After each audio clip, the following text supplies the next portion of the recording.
جمال الوجود بذكر الإله وتصفو الحياة بنور هداه. بسم اللہ الرحمن الرحیم. یہ زندگی جو اللہ تعالیٰ نے ہمیں دی ہے، دنیا میں اللہ تعالیٰ نے ہمیں بھیجا ہے، تو یہ دنیا امتحان کا گھر ہے. جیسے ہم اسکول کے اندر بچے کو بھیجتے ہیں، وہاں جا کر پڑھتا ہے، تعلیم حاصل کرتا ہے، پھر ایک دن ہوتا ہے ایگزام کا، ایک دن ہوتا ہے امتحان کا، ایک دن ہوتا ہے آزمائش کا، جس کو ہم اپنی اصطلاح کے اندر کہتے ہیں. وہ دن ہوتا ہے جس دن کے اندر بچے کا امتحان ہوتا ہے، ایگزام ہوتا ہے. اس کے اندر وہ پیپر دیتا ہے، اپنی پڑھائی کے حساب سے وہ کوشش کرتا ہے، یعنی جتنی اس نے کوشش کی ہے. آج اس کے امتحان کا دن ہے، پیپر دیتا ہے، اس کے بعد رزلٹ آتا ہے کہ بھائی یہ ہے رزلٹ آپ کا، آپ نے کیا محنت کی، آپ کا کیا کردار رہا، کیا پوزیشن رہی، یہ آپ کا. تو دنیا کے اندر جو اللہ تعالیٰ نے ہمیں بھیجا ہے، تو یہ دنیا بھی ایک امتحان کا گھر ہے. ہم یہاں، یہ ایگزامینیشن ہال ہے، یہ ایگزام ہال ہے، یہ آزمائش کی دنیا ہے، یہاں امتحان ہے ہمارا. یہ جو زندگی ہے یہ امتحان ہے، اللہ تعالیٰ نے دنیا کے اندر بھیج دیا، یہ امتحان حال. اب اس کے اندر ہم جو چیزیں حاصل کر رہے ہیں، کوشش کر رہے ہیں، وہ پیپر کے اوپر لکھا جا رہا ہے. اور وہ پیپر کیا ہے؟ کرامن کاتبین. یہ ہماری ہر برائی کو لکھ رہے ہیں، ہر اچھائی کو لکھ رہے ہیں. اب یہ ہمارا جو سسٹم ہے، یہ پورا ٹیکسٹ ہو رہا ہے، پورا لکھ رہا ہے. ایک ایک لفظ جو ہماری زبان سے نکل رہا ہے وہ ریکارڈ ہو رہا ہے، وہ لکھا جا رہا ہے، اس کو محفوظ کیا جا رہا ہے. تو جب ہم قیامت کے دن پہنچیں گے، پھر ہوگا ہمارا رزلٹ. اور اس دن جس کا رزلٹ کامیاب ہو گیا، جس کا رزلٹ اچھا آ گیا، خدا کی قسم وہ کامیاب. اور اس دن جس کا رزلٹ خراب آ گیا، اللہ اکبر.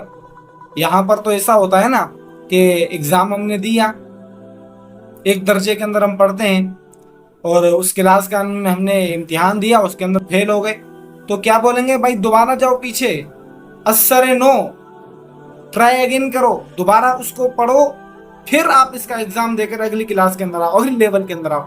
لیکن اگر قیامت کے دن اگر فیل ہو گئے نا، تو دوبارہ موقع نہیں ملے گا کہ جاؤ دنیا کے اندر محنت کر کے پھر آؤ. دوبارہ موقع نہیں ملے گا. بس یہ موقع ہے جب تک ہماری اس پورے جسم کے اندر سانس، جب اس سے سانس نکلے گی، یہ موقع ختم، سسٹم ختم. کیونکہ دنیا والا اسکول نہیں ہے کہ اس کے اندر اگر فیل ہو گئے تو دوبارہ پڑھو پھر کامیاب ہو کر آگے چلے جاؤ. نہیں، اگر قیامت کے دن خدا کی قسم فیل ہو گئے تو کچھ بھی نہیں بنے.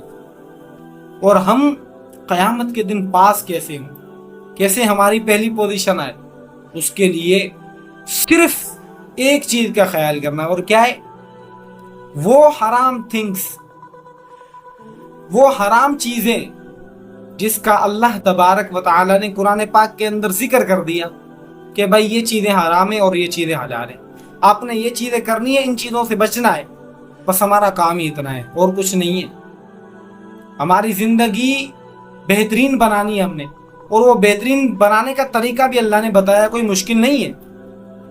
ایسا نہیں ہمیں پتہ ہی نہیں ہم کیسے زندگی گزاریں، اپنی زندگی کو بہترین کیسے کریں.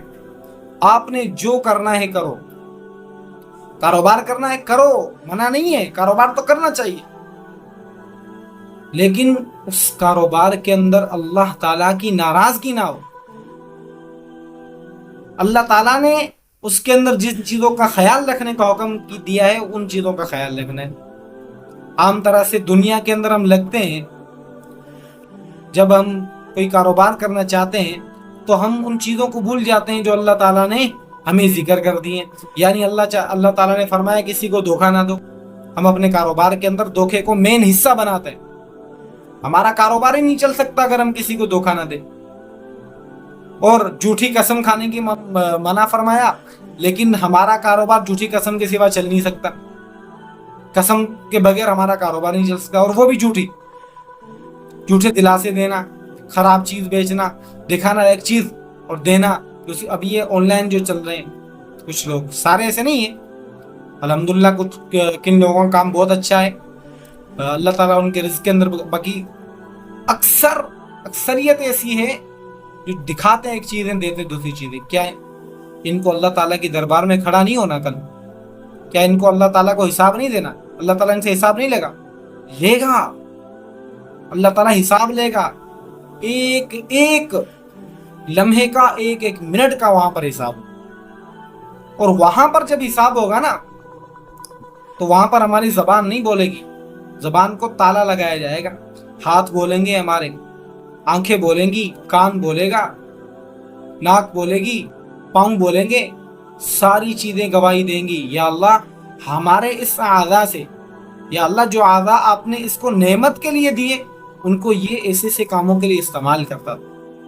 اور وہ ایسی عدالت ہے, ایسی عدالت ہے, ایسی عدالت ہے, اگر وہاں پر پکڑ ہو جائے چھٹکارا نہیں مل سکتا, وہاں چھٹکارا نہیں مل سکتا. تو اس سارے جو سسٹم ہے اس میں کامیاب ہونے کا جو طریقہ ہے وہ صرف ایک ہے, وہ حرام تھنگس, وہ حرام چیزیں جس کی اللہ تعالیٰ نے ممانعت فرمائی, جس کی اللہ تعالیٰ نے منع فرمایا جس چیز کا, اس سے ہم پرہیز کریں. بس ہمارے اوپر 5 وقت نماز فرض ہے, ہم سے نماز نہیں چھوٹنی چاہیے. ہمارے اوپر روزے فرض ہیں, ہم سے روزہ نہیں چھوٹنا چاہیے.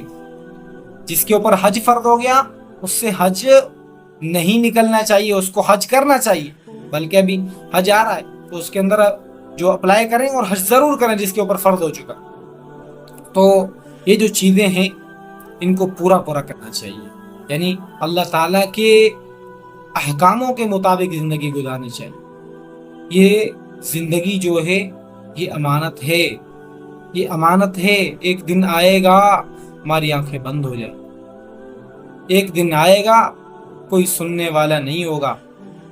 کس کو بتائیں ہم, کوئی سننے والا نہیں ہوگا ہماری. اور اس وقت اگر ہم توبہ کریں گے تو اس وقت کی توبہ کسی کام کی نہیں ہے. آج وقت ہے, کر لو. کل وقت نہیں ہوگا لیکن کرنے کا دل چاہے گا. تو شیطان کے دھوکے سے ہٹیں, شیطان کے دھوکے کو آپ اگنور کریں اور اللہ تعالیٰ کے احکاموں کی طرف آئیں. ایک چھوٹی سی مثال دے کر بات کو ختم کروں گا. وہ اس طرح کہ ایک اللہ کا بزرگ تھا بہت بڑا, اس کے ساتھ اس کا ایک ساتھی بھی تھا.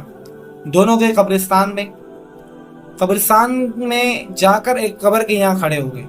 اور وہ جو اللہ والا تھا وہ اپنے ساتھی کو یہ کہہ رہا تھا کہ اگر اللہ تعالیٰ اس قبر والے کو, اس قبر کے اندر جو شخص ہے, اللہ تعالیٰ اس کو مہلت دے کہ جا دنیا کے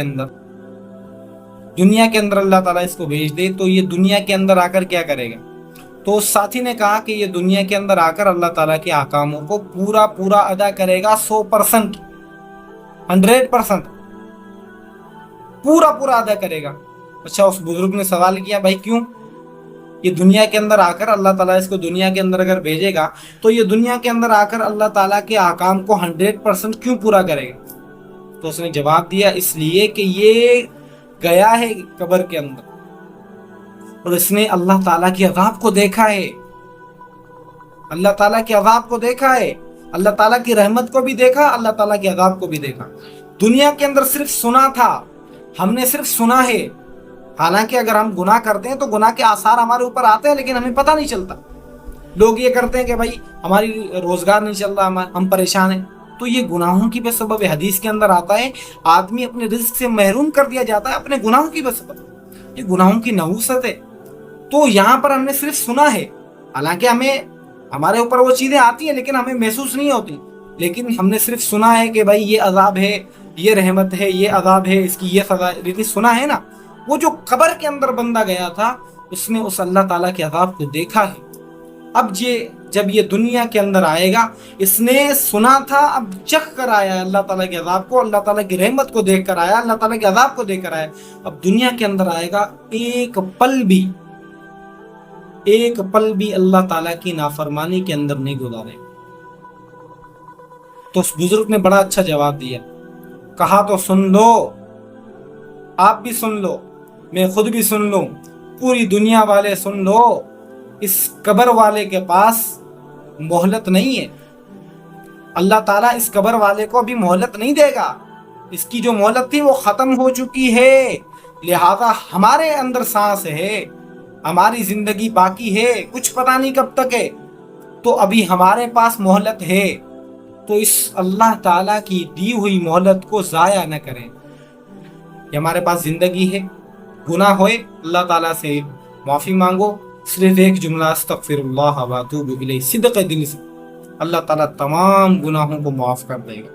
پھر ایک نئی زندگی شروع کریں, ایک نئی زندگی شروع کریں جس کے اندر اللہ تعالیٰ کی نافرمانی نہیں ہونی چاہیے. اللہ تعالیٰ کے احکاموں کے مطابق, نبی علیہ الصلوۃ والسلام کے طریقوں کے مطابق ہماری زندگی گزرنی چاہیے. اللہ تعالیٰ سے دعا ہے کہ ہمیں عمل کرنے کی توفیق عطا فرمائے. وآخر دعواہم ان الحمد للہ رب العالمین.